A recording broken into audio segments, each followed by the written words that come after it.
Joining us now is Democratic Congressman Jason Crow. Jason Crow is a former impeachment manager.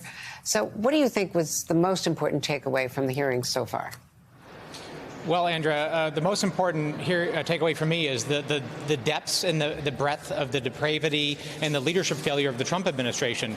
You know, it is absolutely astonishing to me that Bill Barr and all these other people under oath, when they're being deposed, will say things that they didn't say over the 4-year course of the Trump presidency.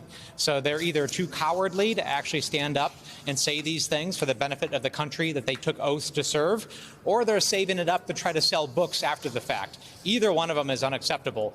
So let's take a step back and actually look at the content of what's being said, but also the fact that these people kept silent when their country needed them the most.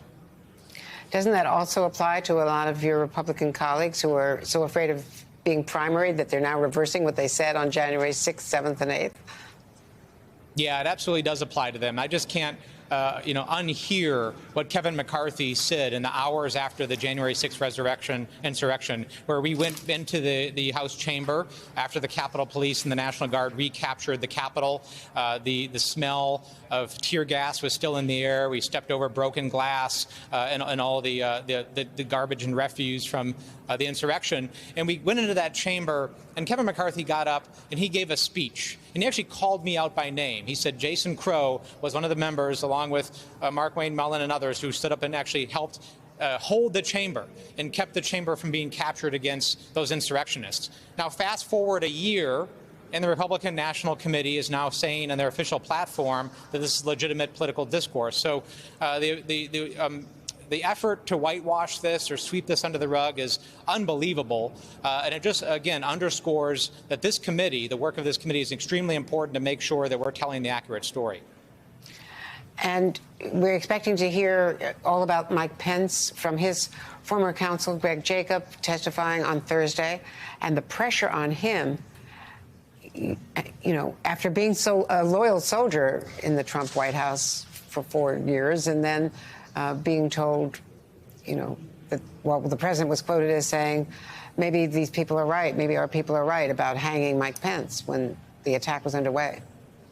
You know, there's always a lot of discussion about the pressure on people in the Trump administration, the pressure to give testimony, the pressure they must be under. This isn't pressure. It's not pressure.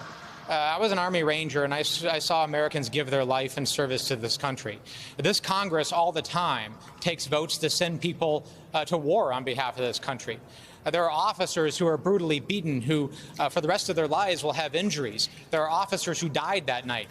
That's pressure. But to ask somebody to actually tell the truth and to stand up and to fulfill their oath, that's not pressure. That's the baseline expectation that we should expect of leaders in this country. Thanks for that reminder. And we just saw the picture also. We showed the picture of you holding your colleague's hand up in the gallery when the attack was underway. You did help hold the line, and you helped a lot of people get out safely. So thanks again, Congressman Jason Crow. Thanks, Andrea.